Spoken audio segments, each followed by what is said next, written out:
बाग़े फदक इस्लाम का एक ऐसा कंट्रोवर्शियल वाक़या है जिसमें इस्लाम की दो बड़ी पर्सनालिटीज हजरत अबू बकर और हजरत फातिमा अलैहिस्सलाम के दरमियान इख्तिलाफ हुआ, जिसने आज तक उम्मत में दरार डाल रखी है। लेकिन आखिर ये वाक़या क्या है, और सबसे इम्पोर्टेंट बात ये कि इसमें हक पर कौन था, हजरत अबू बकर या सैयदा फातिमा। मैंने इस टॉपिक पर घंटों तक रिसर्च की और शिया और सुन्नी दोनों किताबों को स्टडी किया, और जो कुछ मुझे पता चला है वही मैं आपको बताने वाला हूँ। तो चलें जानते हैं।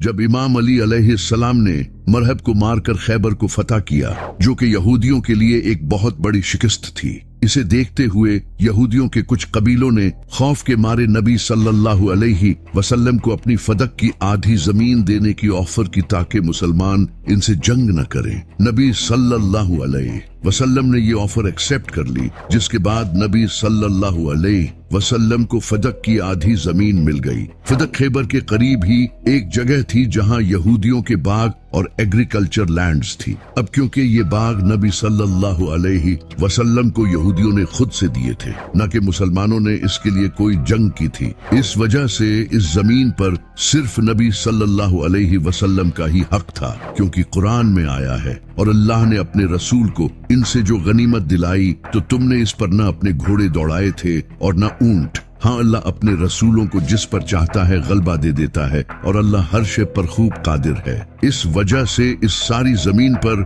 नबी सल्लल्लाहु अलैहि वसल्लम का ही हक था। लेकिन जब नबी सल्लल्लाहु अलैहि वसल्लम का विसाल हुआ और आपकी वफात के बाद हजरत अबू बकर रज़ियल्लाहु तआला अन्हु पहले खलीफा बने, तो सैयदा फातिमा अलैहिस्सलाम इनके पास आई और इनसे विरासत के तौर पर ये प्रॉपर्टी वापस मांगी। लेकिन हजरत अबू बकर रज़ियल्लाहु तआला अन्हु ने कहा कि नबी सल्लल्लाहु अलैहि वसल्लम ने फरमाया था कि हम नबियों की कोई विरासत नहीं होती, हम जो भी छोड़कर जाते हैं वो सदका होता है, यानी कि वो गरीबों में तकसीम किया जाता है। इस पर सैयदा फातिमा अलैहिस्सलाम को बहुत गुस्सा आया और वो अपनी वफात तक हजरत अबू बकर से नाराज रही। यहाँ तक कि इमाम अली अलैहिस्सलाम ने भी इनकी वफात की खबर हजरत अबू बकर और हजरत उमर को नहीं दी और इन्हें रात के अंधेरे में दफन किया। फिर जब हजरत अबू बकर रज़ियल्लाहु तआला अन्हु की वफात के बाद हजरत उमर रज़ियल्लाहु तआला अन्हु खलीफा बने,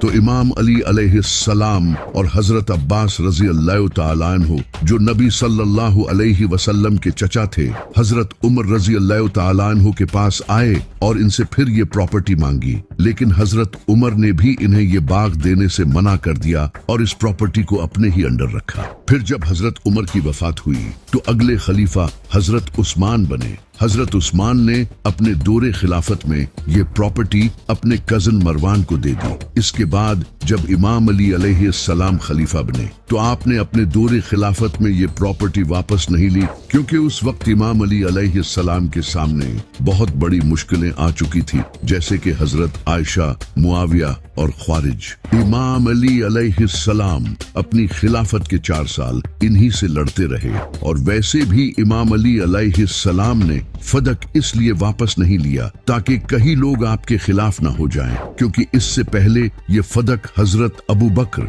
हजरत उमर और हजरत उस्मान के दौरे खिलाफत में हुकूमत के अंडर था, और अगर इमाम अली अलैहिस्सलाम इसे वापस ले लेते तो लोग आप पर इल्जाम लगाते और इससे एक और बड़ा फितना खड़ा हो सकता था, क्योंकि उस वक्त लोग तो वैसे ही इमाम अली अलैहिस्सलाम के खिलाफ थे। इमाम अली अलैहिस्सलाम के बाद इमाम हसन अलैहिस्सलाम खलीफा बने, लेकिन उन्होंने भी फदक वापस नहीं लिया, क्योंकि इनकी खिलाफत सिर्फ 6 महीनों तक रही, और वो भी हुकूमत को स्टेबल करने में ही मसरूफ रहे, क्योंकि मुआविया गद्दार जो सामने खड़ा था। इमाम हसन अलैहिस्सलाम की खिलाफत के बाद से लेकर हजरत उमर बिन अब्दुल अजीज के खलीफा बनने तक ये फदक की प्रॉपर्टी बनो उमैया के अंडर रही, और उन्होंने इसका बहुत खूब फायदा उठाया। लेकिन हजरत उमर बिन अब्दुल अजीज ने खलीफा बनते ही ये प्रॉपर्टी हजरत फातिमा अलैहिस्सलाम की औलाद के हवाले कर दी।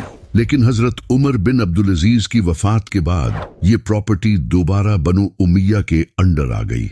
लेकिन अब सबसे बड़ा सवाल ये पैदा होता है कि इस इश्यू में हक पर कौन था, सैयदा फातिमा अलैहिस्सलाम या फिर हजरत अबू बकर। अब इस पर शिया और सुन्नी दोनों की किताबों में बहुत सी चीजें लिखी गई हैं, लेकिन अब हम इन दोनों को छोड़कर न्यूट्रल होकर देखेंगे कि रियलिटी क्या थी। कुछ मौलवी कहते हैं कि हजरत अबू बकर सही थे क्योंकि अनबिया की कोई मिरास नहीं होती, लेकिन अगर ऐसा है तो सैयदा फातिमा अलैहिस्सलाम को जब हजरत अबू बकर ने ये हदीस सुनाई तो वो इस बात पर नाराज क्यों हुई? इन्हें तो चाहिए था कि वो ये हदीस सुनकर इनकी बात मान लेती, लेकिन इस हदीस में साफ अल्फाज हैं कि हजरत आयशा ने फरमाया है कि सैयदा फातिमा अलैहिस्सलाम अपनी वफात तक हजरत अबू बकर से नाराज रही, जिस पर कुछ जाहिल मौलवी सैयदा फातिमा अलैहिस्सलाम पर इल्जाम लगाते हैं कि उन्हें ये हदीस पता नहीं थी, यानी कि वो ये कहना चाहते हैं कि नबी सल्लल्लाहु अलैहि वसल्लम ने अपनी तरबियत में कमी छोड़ दी थी कि जो हदीस सहाबा को पता है वो नबी सल्लल्लाहु अलैहि वसल्लम की औलाद को नहीं पता, और वो औलाद जिसके बारे में नबी सल्लल्लाहु अलैहि वसल्लम ने फरमाया था कि फातिमा मेरे जिगर का टुकड़ा है, जिसने इसे तकलीफ दी उसने मुझे तकलीफ दी, फातिमा जन्नती औरतों की सरदार है। ये लोग सैयदा फातिमा अलैहिस्सलाम पर नहीं बल्कि नबी सल्लल्लाहु अलैहि वसल्लम पर इल्जाम लगा रहे हैं। ये नबी सल्लल्लाहु अलैहि वसल्लम की तौहीन है कि एक बात नबी सल्लल्लाहु अलैहि वसल्लम के सहाबा को मालूम है और वो आपकी औलाद को मालूम नहीं। सिर्फ सैयदा फातिमा अलैहिस्सलाम ही नहीं बल्कि नबी सल्लल्लाहु अलैहि वसल्लम की बीवियों ने भी आप सल्लल्लाहु अलैहि वसल्लम की वफात के बाद हजरत अबू बकर रज़ी अल्लाह तआला अन्हु से आप सल्लल्लाहु अलैहि वसल्लम की विरासत में से हिस्सा मांगा था, लेकिन उन्हें भी हजरत आयशा ने यही हदीस सुनाई, यानी कि नबी सल्लल्लाहु अलैहि वसल्लम की बीवियों को भी इस हदीस का कोई इल्म नहीं था। सैयदा फातिमा अलैहिस्सलाम के पास हजरत अबू बकर से ज्यादा इल्म था क्योंकि वो नबी सल्लल्लाहु अलैहि वसल्लम के इल्म की वारिस थी, और अगर नबी सल्लल्लाहु अलैहि वसल्लम की वफात के बाद आपकी विरासत पर गरीबों का हक था तो फिर सैयदा फातिमा अलैहिस्सलाम मांगती ही क्यों? सिर्फ सैयदा फातिमा अलैहिस्सलाम ही नहीं बल्कि इमाम अली अलैहिस्सलाम भी हजरत अबू बकर के इस फैसले से खुश नहीं थे। इसी वजह से आपने सैयदा फातिमा अलैहिस्सलाम की वफात पर इन्हें इसकी खबर नहीं दी। इमाम अली से बड़ा इल्म रखने वाला कौन हो सकता है? यहाँ तक कि इमाम अली अलैहिस्सलाम ने हजरत उमर से भी फदक की जमीन वापस मांगी, लेकिन उन्होंने भी देने से इनकार कर दिया। अगर उन्हें हजरत अबू बकर का फैसला मंजूर होता तो हजरत उमर से क्यों मांगते? और हजरत अबू बकर की इस हदीस के मुताबिक अनबिया की विरासत इनकी वफात के बाद गरीबों और मुस्किनों में बांट दी जाती है, लेकिन अगर कोई नबी वफात पाता है तो उसकी विरासत तकसीम किसे करनी चाहिए? ऑफ कोर्स उसकी औलाद को, क्योंकि नबी की औलाद ही तो उसका सक्सेसर होती है। जैसा कि हजरत याकूब अलैहिस्सलाम के सक्सेसर हजरत यूसुफ अलैहिस्सलाम थे, हजरत इब्राहिम अलैहिस्सलाम के सक्सेसर हजरत इस्माइल अलैहिस्सलाम थे, और हजरत दाऊद अलैहिस्सलाम के सक्सेसर हजरत सुलेमान अलैहिस्सलाम थे। इस हदीस के मुताबिक भी हजरत अबू बकर को ये प्रॉपर्टी सैयदा फातिमा अलैहिस्सलाम के हवाले कर देनी चाहिए थी, लेकिन अगर कुरान को देखा जाए तो इसमें तो कहीं ये नहीं लिखा कि अनबिया की मिरास नहीं होती। उल्टा हमें ऐसी कई आयात मिलती हैं जिनसे इशारा मिलता है कि अनबिया की विरासत होती है, जैसा कि कुरान में ये आयत मौजूद है जिसमें हजरत ज़िक्रिया अलैहिस्सलाम अल्लाह से दुआ करते हैं कि ऐ अल्लाह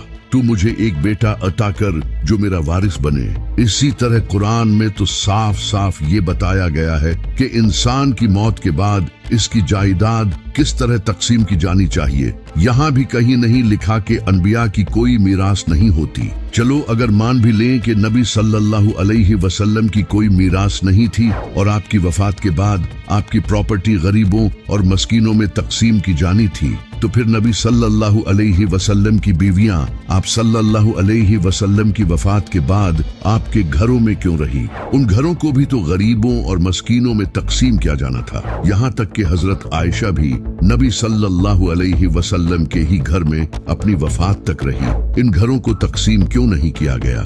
लेकिन आखिर फिर हजरत अबू बकर ने सैयदा फातिमा अलैहिस्सलाम को ये प्रॉपर्टी क्यों नहीं दी?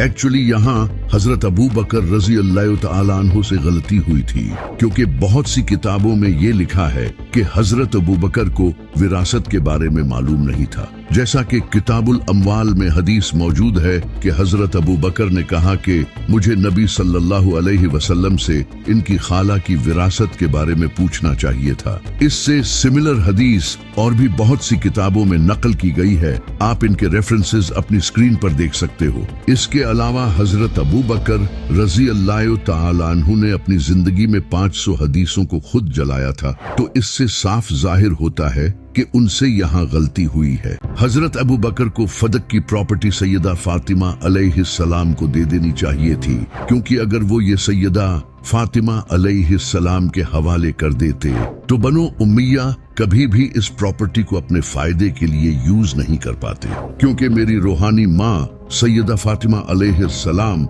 हमेशा सच्ची और हक पर थी।